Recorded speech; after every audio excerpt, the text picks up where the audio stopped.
now today I finally have my first Substack live stream. Good job. Okay, so you come from X. I left X. I think in 2024. I couldn't stand my feed. My feed is full of Donald Trump and yeah, whatever. It's too Uh, it gets too political. I guess that's the algorithm you got into. Like my algorithm was always full with like productivity stuff just because I engaged with it, you know? Yeah. And some people they get like a crypto feed. But yeah, I don't know. But yeah, it's the most stuff with Twitter is always crypto and always Donald Political Trump. stuff. Yeah. These two. So I'm not sure whether you know I actually jumped to threads. I spend 30% of my time in threads, 70% of my time in Substack. Right. So that's where I spend most of my time other than Substack. Right. So yeah, so welcome. For those of you who just joined us, this is our third week of our first digital dollar project, and then I have here with me Timo. And then for those of you who have absolutely no clue, please look out for the post that Timo sent out through my guest post yesterday.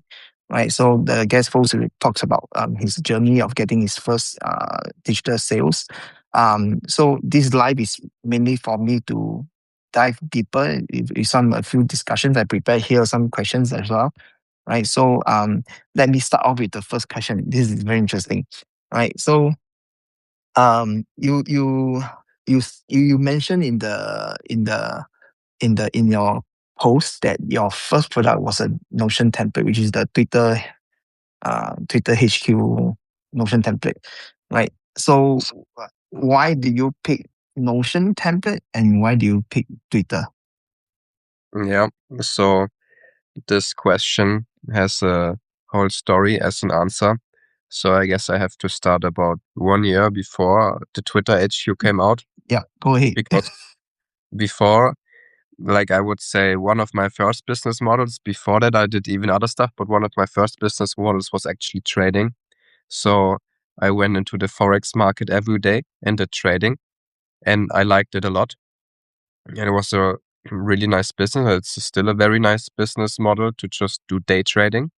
And so what I needed for my day trading was a trading journal where you put on all your trading entries, if you made money, if you lost money, and to track it all and to compare it. And just the people I worked with together, they all did it in Notion. And that's how I first got into Notion. I tried different trading journals from other people, but like sooner or later, I built my own trading journal and then I keep just trading with it. And the thing with the trading business model is that it's not like you can hustle for 6-7 hours a day. Like with the trading concept that I did, it was like you check the market for 1 hour. If there's a trade, you do the trade. If there's nothing available, you go offline.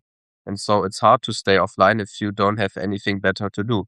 So what I did on the side of trading, I wanted to build another type of business where you can actually hustle for multiple hours a day. So I had this trading journal and then I had the thought, it's very valuable. I made this and it also could be valuable to other people. So I came up with the idea to market this Notion trading journal. But Okay. back then, it was still in the German market. So I actually, before I had the Timo Mason personal brand, I had the Timo Maurer German personal brand. Okay. So I built like my own website with WordPress and made like a landing page and did like my first website copy and landing page copy and product design of the Notion template. All the full works. Yeah, the full German personal brand. I even did like a freebie or whatever.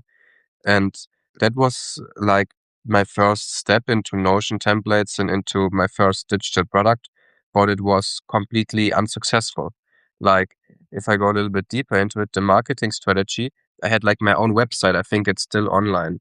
It was like timomaurer.de, like just German website. Okay. And the plan DE. was, Yeah.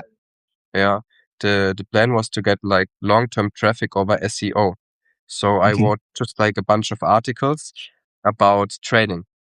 And the thing is, I guess it was like 2021 or something like that. And it was at the moment where ChatGPT came out. So I just wrote in ChatGPT, write me an article about this trading topic, and then I just copy pasted it into the website. So like it's nothing compared to the articles I write now. It was just completely one sentence and then taking the whole ChatGPT article and putting it on the website. And I thought people would like to read it, and I thought it would be good content and I would get traffic. But of course, nobody read it, and it was nothing. So nobody bought my German trading journal. Yep. Then, as I had this experience, I figured I wanted to learn more about the Notion template space in general. And what I found out is that there's a big English Notion template space.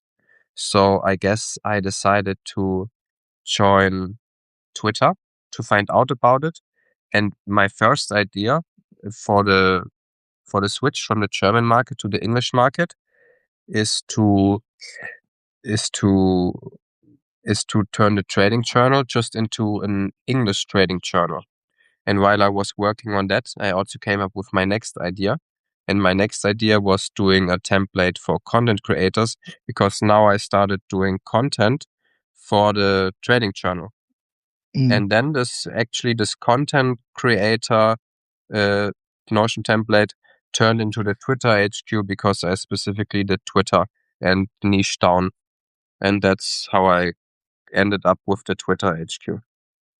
Okay. So you just like any other creators out there, you solve a problem for yourself first, right? Yes, Yeah. exactly. Right. So how did it go? From the moment you how the moment you finish the template, then how do you proceed to launch it? Do you go through any plan, any Yeah, any so strategy? I guess I was not that strategic back then, but I think I had like, yeah, I still have it somewhere in my ConvertKit system, but I had like a 3-day email sequence, and I don't know how many subscribers I had back then. I would guess I had around like 300 or 400 email subscribers, but most of them, it was not a strong audience. It was not quality, because most of them came like from Twitter giveaways, you know. Okay. So Uh, yeah, so I just had the 3-day email sequence, which was also very, very bad in comparison to what I would do now. I mean, now I was a little bit further with AI content writing. I still work with ChatGPT, but yeah, I just had a very basic 3-day launch sequence where I said, yeah, this is the Twitter HQ, and these are all the benefits, and these are the results you get. Like really nothing special, no storytelling, nothing. Just short Okay. emails telling you it's very nice, you should buy it. So that was not as successful as I wish it would be. But I guess what helped me a lot is that I grew on Twitter more and more. So I automatically had some social proof that it's working. So sooner or later, I I got the first sale. Somebody trusted me enough to give me $25. How long did it take from the product launch to your first sale? I'm not sure, but probably not that long, probably a few weeks. Ah, okay. So you belong to the lucky bunch. I mean, I tried enough of other business models before where I didn't make a single dollar, so I wouldn't call myself lucky. Yeah. Because I have met people who have been launching for more than 6 months and they couldn't get any sales. So it is the tweaking. I think it's the tweaking. So then after that, what's your next product? After the Twitter HQ. Yeah. What I did actually first that I didn't talk about in the story or anything, Yeah. but I took the outlet of the Twitter HQ and duplicated it a bunch of times and then made it fitting for the other social media platforms. So I Okay. made Instagram HQ, LinkedIn HQ, TikTok HQ, and YouTube HQ. So I had at the end I had six HQs, and I just adapted each one so it fits the platform. And through this, I didn't make like a big launch or anything, but just over long term, it made good money because like every once and then somebody bought one of them off of Gumroad. But that's like actually the first thing I did after because it was just duplicating. But if we talk about the next real product, it was the rival thread GBT. So it was like a custom GBT. And the story behind that was that, yeah, I was getting more and more into content writing with AI and I was getting into custom GBTs. So I just figured out a GBT that gave me really good results. And I had like this one thread that blew up. And before that, I had a few threads that went well with like a few 100,000 views. But then I had this one thread that got like 5 million views. And then I came to the idea I could I could productize the GBT because now I have social proof. So I already had the system and potentially I could turn it into a product. But the main reason why I ended up turning this GBT into a product was that I had the social proof. So I built like a Gumroad page, a Gumroad landing page for it, just putting in all the viral threads I had with it. I made like an email sequence just showing all the social proof, like it all relied on the results I got with it. And this worked like really, really well. I think it's with the viral thread writer and just like mm, I guess in 3 weeks, I made like 200 something dollar with the $7 product alone. I Mm. priced $7 for it. So this worked really well. And it was like the first time where I felt like I have product market fit. Like I have this product, I just put it in the market and just people buy it, you know? I didn't Mm. have a Mm. massive audience, but it just seemed like it was a really good product market fit. Mm. There's two keywords or two sets of keywords I heard when you are talking about your journey. The first set of keyword is the ability to duplicate the same template multiple times and customize it for the different niches, right? So I think that is very important for the rest of solopreneurs and creators here that you can create uh, something that is generic, but then if you can create something that has its own niches, then you can sell again, right?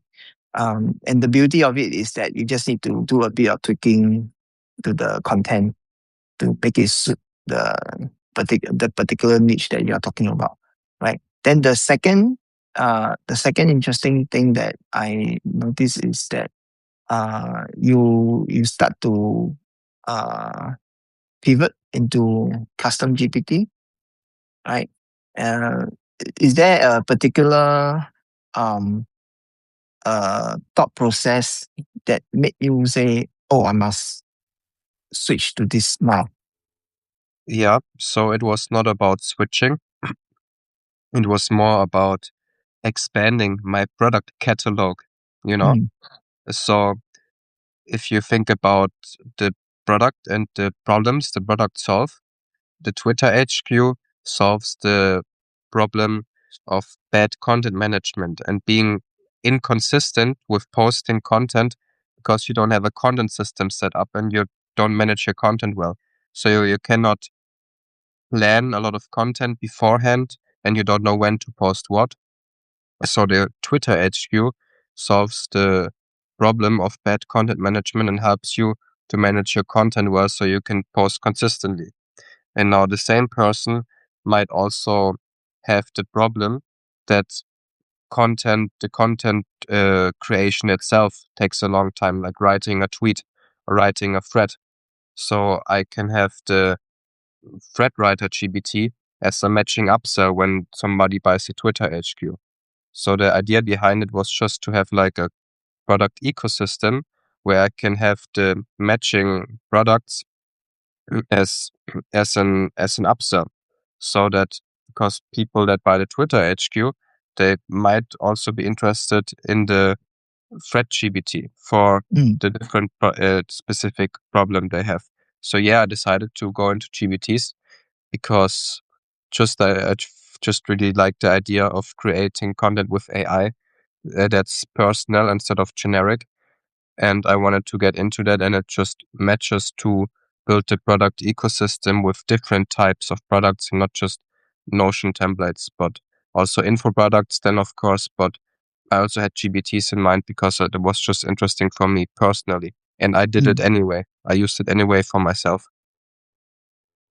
Okay. So this one is a bit this one will be also another interesting question that arises from that is that um over the past few months we see a lot of scheduling app, right? SaaS app that also incorporates AI, right? That means I can write, for example, Typefully or Black Twist, they also have certain AI capabilities inside. So I can schedule a tweet and I can write using AI within the app, the SaaS app itself. So how do you actually stand out from all these SaaS platforms? You mean how I position my Yeah. How do you position GBT? yourself? I mean, through one side, the GBT, like how I sell it, is with my personal results, and no SaaS, or from what I saw, they cannot lead with personal results. Like they Typefully is a platform, and a lot of creators use it, and they have their social proof as of the how many tweets they scheduled and how many big creators they use it.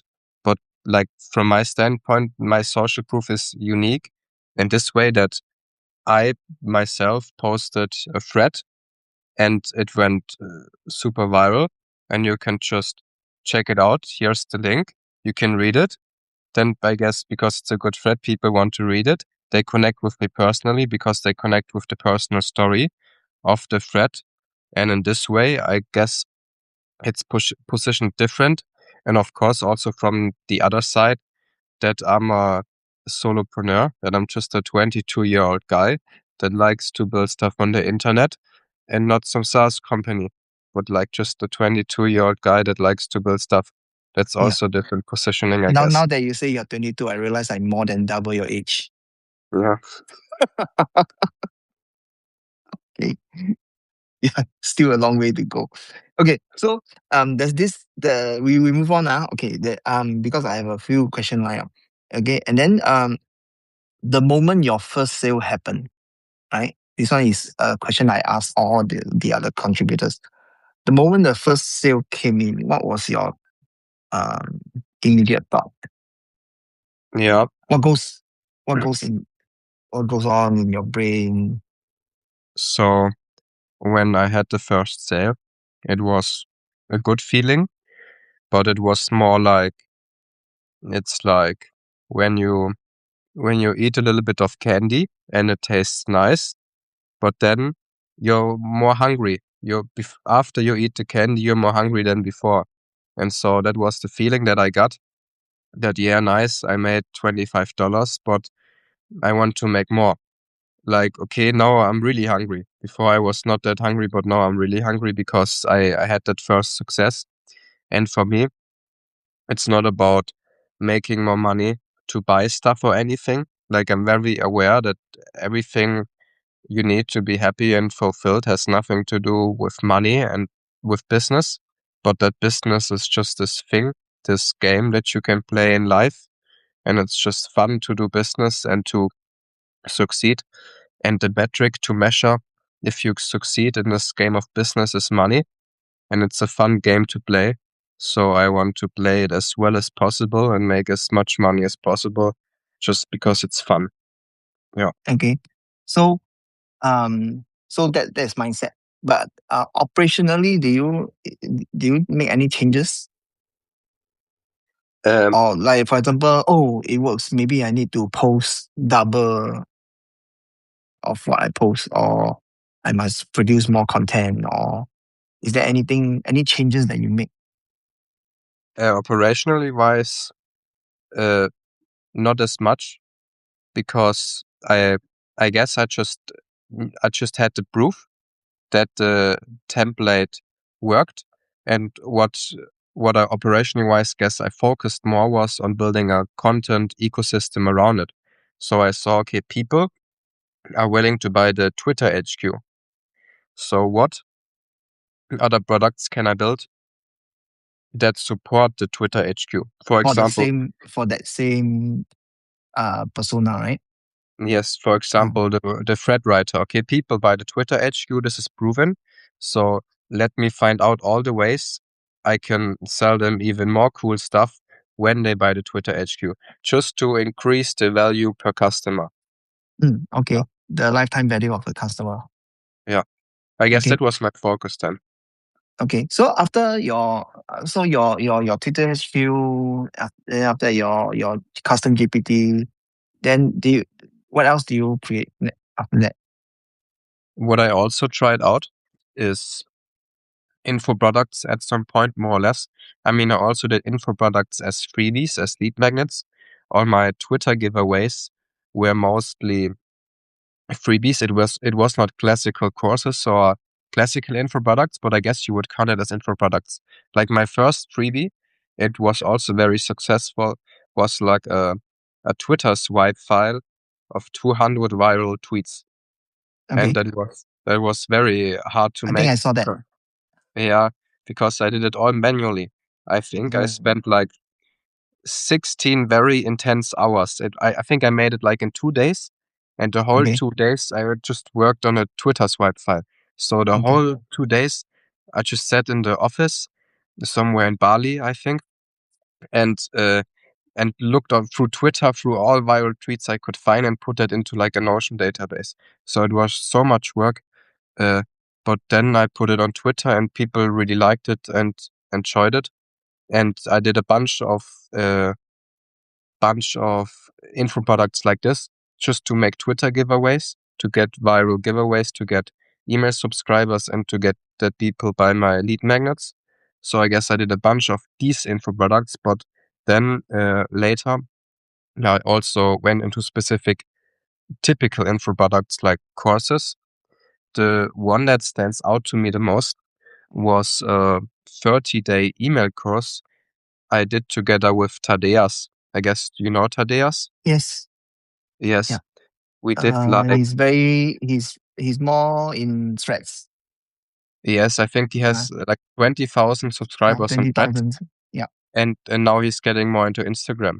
And he's like a very good creator friend of mine.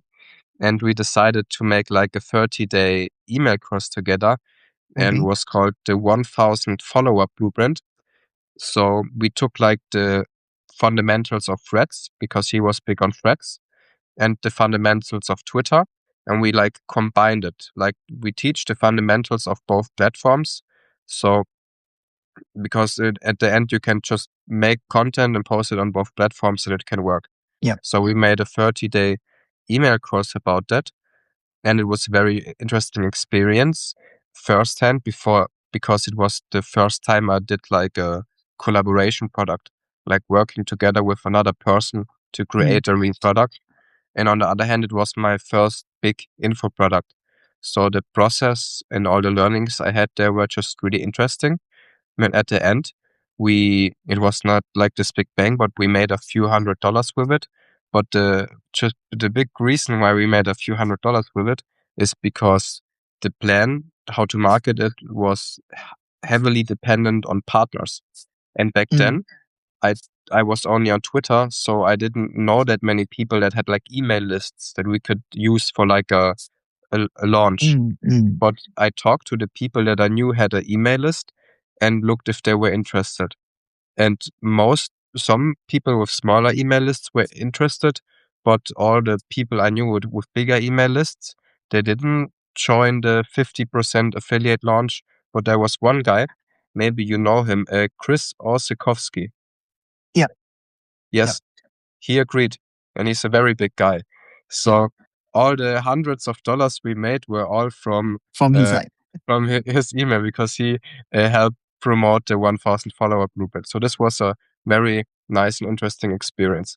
Mm, And just to see, uh, even some other people asked me how I managed to get into the email of Chris. But yeah, I just talked to him and asked him, and he said yes.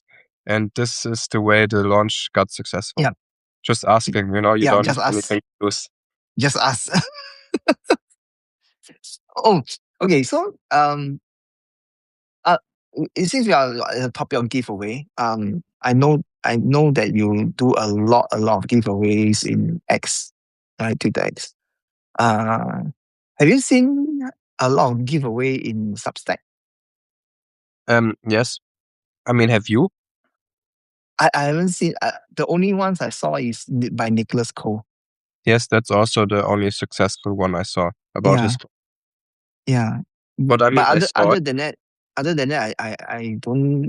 I don't remember seeing any other giveaway by any other creators. Yeah. So, I mean, when Nicholas Cole posted this was like the exact time where I went into Substack. So Ah, okay. I was transitioning from Twitter to Substack, and I was looking into it which content works.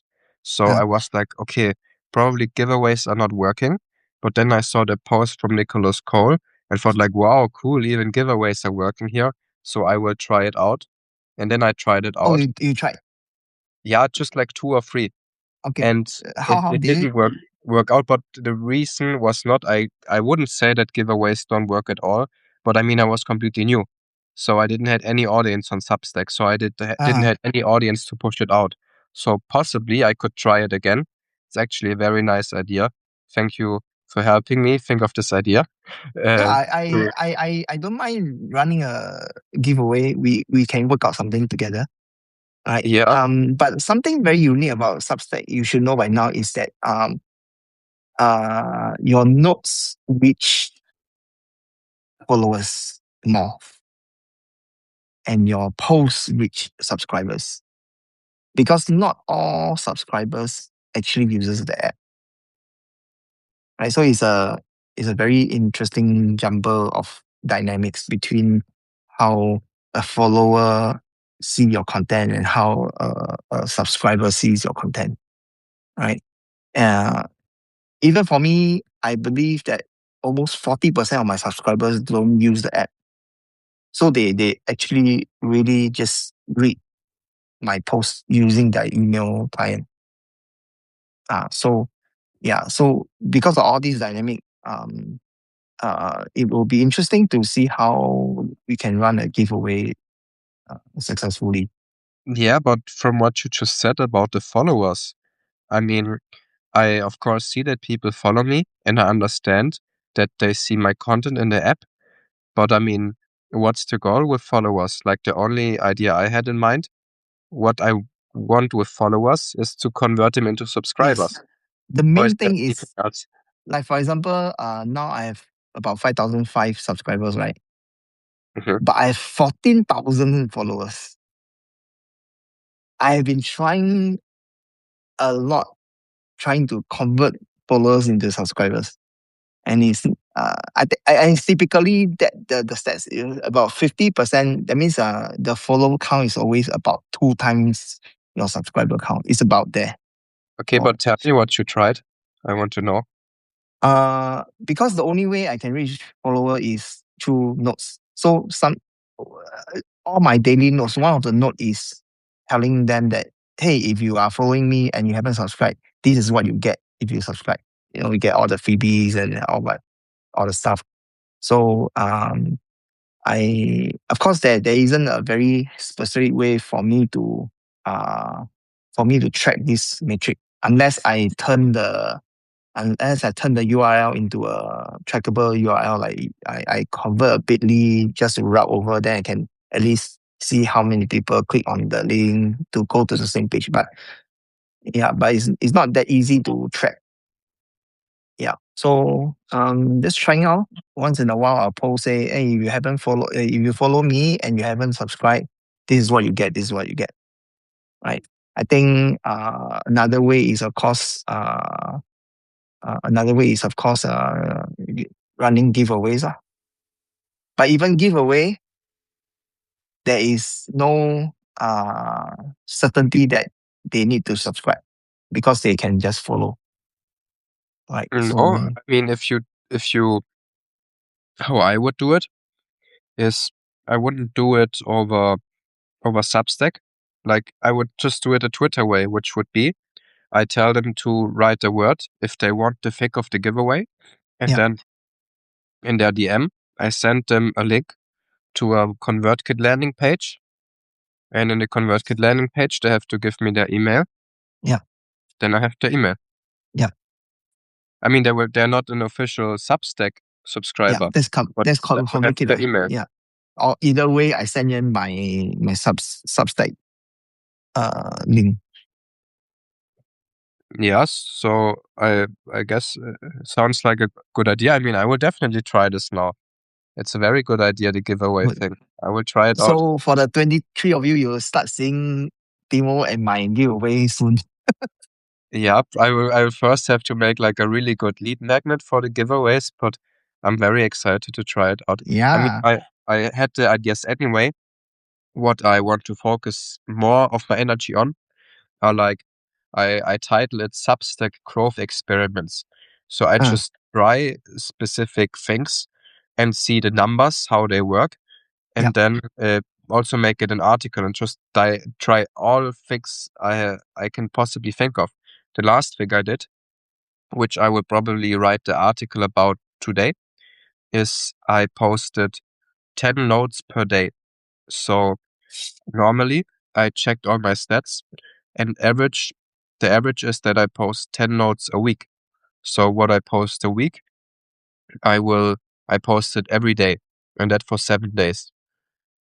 And then I run the numbers after again, and then I Hmm. just compare and say if it's worth it or not. And to make like every type of different Substack growth experiment. So the Yeah. giveaway thing is also very nice. Like I ran one giveaway every day for 7 days, and then I just look at the numbers and see how much it helped me to grow on Substack. Yeah. Yeah. I think that's one of the ways that we can definitely try. Right. Okay. So I want to now move away from the business a little bit. We talk about lifestyle, right? You spend a few years in Bali, 10 and then months. 10 months in Bali, and then you I'm move just to 22. I don't have that many years to live or lived. then you move to Thailand, right? Tell us Now I'm more in about Thailand. this. Tell us more about why you moved to Thailand. I know you were in Bali for a while. Yeah. So yeah, I stayed in Bali totally for 10 months, and it's a really nice place.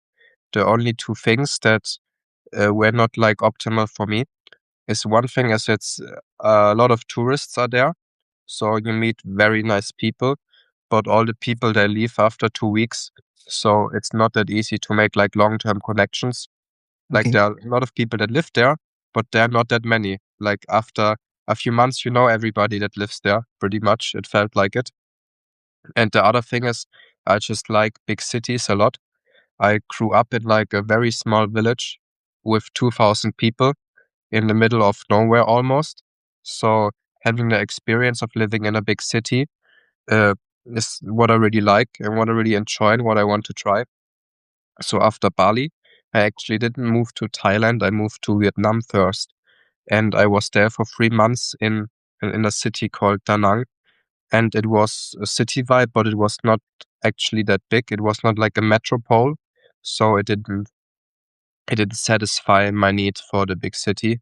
So then I decided to go to Bangkok because I guess that's like the biggest metropole in Southeast Asia.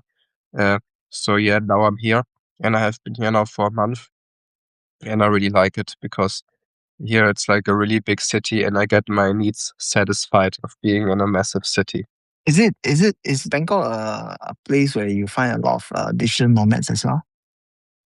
I guess if you would look for that, but I don't look for any digital nomads. I just look for local people. Local people.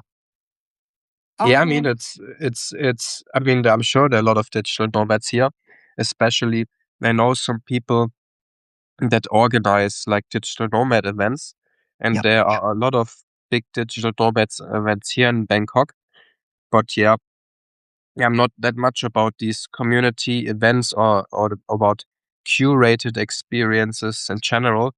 I'm more about like real local experiences that you don't find on Instagram advertising or anything, like just the real local stuff. That's what I'm interested in. Okay. So for those of you who join us, Timo spent 8 months in Bali, followed by 3 months in Vietnam, and now he's in Thailand. He's like moving around, living the time of his life and selling digital products. Correct. Yeah, something like that. I was also in Kuala Lumpur between Bali, but we don't have to make it too complicated. What are you doing in KL? Yeah, I mean, it was after my 4 months in Bali and I wanted to have the big city life. And I also Oh, heard about Kuala Lumpur as a big city. So I went there for 1.5 months. The main reasons why I always have these months is just because of the visa. Like ah, whatever is easy to live for. Like in Kuala Lumpur, with my German passport, I can stay for free mm, for 60 days. So I okay. just went there, stayed there 60 days, and I liked it a lot. The big city, I liked it so much. But the general vibe of the city it was not as freedom based as Bangkok. It was relatively strict. So I went back to Bali and stayed there for another 6 months. But KL was nice, but just too strict for me. Oh, okay. So you were in KL also. All right. How's your feel about Bangkok? Are you going to stay there for long? I will stay here for 3 months, but that's the reason because of the visa. So after the 3 months, I will actually go back to Germany for a few months. But then my plan is to, after a few months in Germany, I will come back to Southeast Asia and will probably go to Ho Chi Minh City in Mm, Vietnam because that's also another city like Bangkok. And then I will just compare because maybe Ho Chi Minh is my big city, but I like Bangkok a lot. So I will just go to Ho Chi Minh, see how Ho Chi Minh is. I compare Ho Chi Minh to Bangkok, and then I guess I make my decision where I want to stay long term. Because the reason I'm traveling around is not because I want to travel around. I'm not a travel person. It's just I want to find my place where I want to stay. And to make this decision, I first have to check out a few places, right? y- you can come over Singapore. Yeah, if that's also what I thought about. But Singapore, for that, I guess I have to my online business has to become a little bit better. You're right. Definitely. Not Okay. there So, yet. yeah. So if you drop by, please let me know. All right. So for the 33 of you here, again, Timo is my third contributor for the first digital dollar project that I'm running from January all the way from January to June. The purpose of the first digital dollar project is to really showcase this journey, the story of 2020 entrepreneurs who has different products, different offers, different strategies, different paths. Right. So if you follow me for the first third and now demo, you notice all the three of them have different offers and different pathways that you. What I'm trying to show is that um all the all the choices that you make, all the products, all the offers that you make, okay, they can work. There's no such thing as only this will work, right? To me, everything will work if you find the correct way to work on it, right? And definitely the best way is to learn from all the different solopreneurs who have done it so before you and then get to know. their decision making, their thought processes, their journeys, the circumstances, and I think it's something that's worth sharing. So at this moment in time, any one of you have any question for Timo? Please type it in, and you can check it out.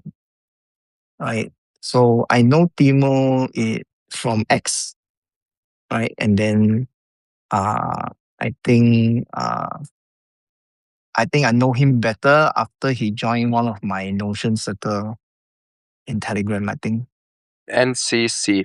yeah, NCC. Yeah. So that's another group that I have. Uh, yeah, it is a very interesting journey for me as well. You have a lot of. Okay. Right. Anyone of you have any questions? You want to ask him? Anyone want to ask him how much it costs to stay in Thailand for a month? How much US dollar, roughly? I mean, I just had my first month, so I don't have the money figured out. But if I would just think of my head, I would say maybe 800. 800 USD. Yeah, maybe 700, Mm, but not that much. I mean, the big thing is just the rent I pay is like, definitely the I rent. I have like an apartment here Mm, with kitchen and bedroom and stuff like that. This is like 400 USD. mm, And then just food a little bit and transportation. That's everything. yeah. And then all you need is your laptop and Wi-Fi. What Yeah. everybody always say. You just need a laptop and Wi-Fi. Right? Any other questions for Mr. Timo here, guys and ladies? Don't have? Okay, so if you have so Timo, if you have advice, one last advice to give to the 23 people here, what's the advice you want to give? It, Okay. Let me come up with something. So I would say the advice I would have is I tie it back to my story is to, if you feel something in your heart that it's right, just do it. No matter what other people say, and no matter even if you're like anxious and stressed about it. I guess even if there's a decision and you know it's right, but you're anxious about it, the anxiety is just a sign that you should do it, and to overcome yourself in that way and just to do it anyway. Because I had that with like my big first step when I got like the one-way ticket to Bali. I just knew in my heart it was right. So there was nobody else in my environment that did like anything like this. Like all the people were like based in Germany and had no idea of going anywhere else or living anywhere else, but what just what what what did your parents say about you? Just living. yeah. And I guess they had a little bit of mind that I was like crazy and that I don't understand what I will do. Like just going to Bali with nothing, with nobody. They didn't, yeah, they maybe also didn't thought I was capable of it, and that I would come back after a few weeks or so because it was too hard for me in some way. So that's what they thought. But I just made the decision because I heard it in my, like I had it in my heart. I just knew that this was the next decision for me. So like a few days before, I was like very anxious and very emotional for whatever reason. And I'm doing this big step now with 21 years. But the decision was just in my heart and I listened to my heart. And I guess I made the right decision. And if I wouldn't have made the decision, my life would be very poorly in the sense that I just stay in my comfort zone. But it's very important to listen to your heart and go out of your comfort zone if your heart tells you to go out of your comfort zone. All right. Good. Thank you so much for the very interesting advice. For those of you listening in and watching in, okay, follow your heart. And I think it is something that everybody should try once in their life. Okay. All right. So thank you so much, Timo. For those of you watching, this live will be published by tomorrow. All right. And then thanks. Next week we have another guest coming in, and then all the way every week until June. So please tune in. If you haven't subscribed to Timo's newsletter, right, do so. Right, and then if you just tune in and then you don't know who am I, check out my profile, check out Timo's profile as well. Okay, if not, thank you everybody. Have a nice day. Timo, thank you so much for coming in. Thank you for having me. All right, thanks everybody. Bye bye.